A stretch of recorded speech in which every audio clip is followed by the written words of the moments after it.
You reach for the light switch at 11:47 p.m., and your sock drags one dry piece of kibble across the floorboard. The room is half dark.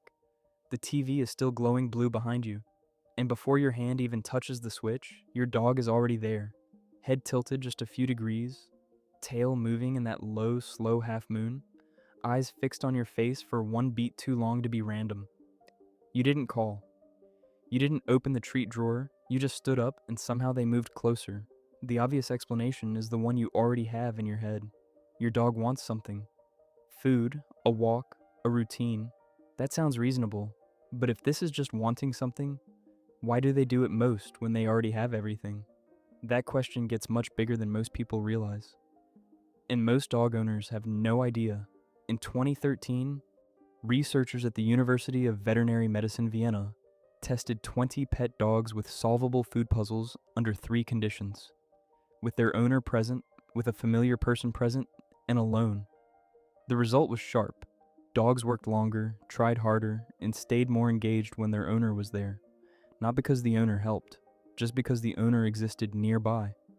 It looked less like obedience and more like what children do at the edge of a swimming pool, glancing back to make sure the person they trust is still there before they dare a little more of the world.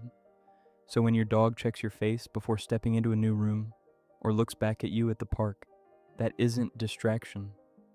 It's emotional anchoring. But behavior is only the surface. Under that glance, something chemical is happening. In 2015, Ueazzabu University studied 30 dogs and their humans, measuring oxytocin before and after they spent time together. Oxytocin is the body's "you are safe with me" signal. Emotionally, it's the invisible warmth in a hug. Biologically, it's a bonding hormone. The longer the dogs and humans held mutual gaze, the more oxytocin rose in both of them. Then the researchers pushed it further. When owners received oxytocin, their dogs gazed at them even more, which drove oxytocin even higher. A loop, a living feedback system. Look, bond, look more, bond more. And when researchers tried a similar setup with hand-raised wolves, the loop didn't appear.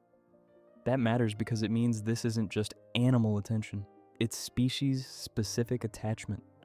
When your dog holds your gaze for those extra 2 seconds, you are not seeing need. You are watching a love circuit turn on in real time. So where did that circuit come from? About 14,200 years ago, in Bonn Oberkassel, Germany, a dog was buried beside 2 humans. Archaeologists later found signs the dog had suffered severe canine distemper as a puppy, an illness that would have made it weak, feverish, and nearly useless for work. And yet it survived long enough to heal, which likely meant somebody carried it, fed it soft food, cleaned it, stayed with it for weeks when it gave nothing practical back. That is the part that matters. Long before collars, couches, or tennis balls, there were already humans investing precious energy into a sick dog simply because the bond mattered. Across thousands of years, that kind of relationship gets selected, kept, strengthened, shaped into future generations. And it turns out this isn't just behavior. It's written into their biology. In 2017, researchers from Princeton University and Oregon State University compared DNA from dogs and wolves and found structural variants in dogs near genes linked to hypersociability in humans, including regions associated with Williams syndrome.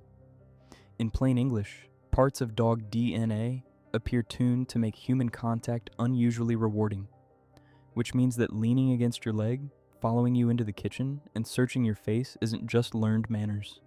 It's built into the architecture. But then the paradox appears. If your dog loves you this deeply, shouldn't the strongest bond create the clingiest dog? Not always. In attachment tests modeled after infant psychology, dogs with secure bonds often explore more, not less. They panic less. They recover faster. They can even rest with their back to you. That looks at first glance like weaker attachment. It's the opposite. Secure love doesn't always cling. Sometimes it relaxes. And Emory University's 2015 FM. I work with 12 awake dogs helps explain why. Researchers measured activity in the caudate, the brain's reward center, while dogs smelled different scents. The strongest response came from the scent of their owner, So your dog doesn't need to stare at you every second to stay connected to you. They can carry you internally. But how deep does this actually go?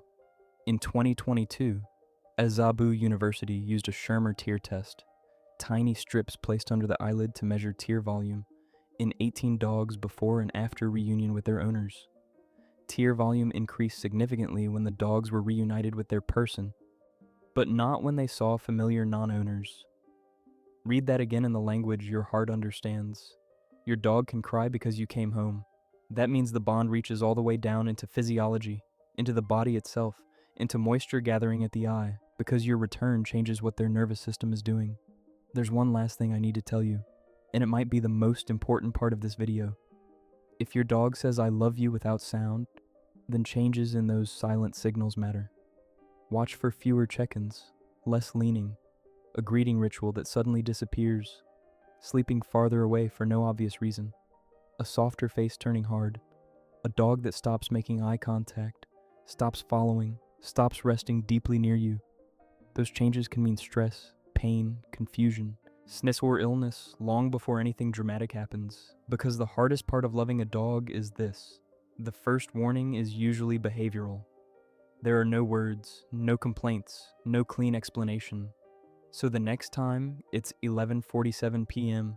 and your sock nudges that one dry piece of kibble by the floorboard, and the TV throws that blue light across the room, and your dog is already there with that tiny head tilt, that low, slow tail, that look held one beat too long, you won't see a pet asking for something. You'll see a nervous system recognizing home, a body shaped over millennia to bond with you, a chemistry loop built to close the distance, a living creature saying the biggest thing they can say without ever making a sound. If you want more videos that make you understand your dog at a deeper level, subscribe. Dog's name, and if you think silent love is deep, wait until you see how dogs detect your stress before you do. The next video goes even further.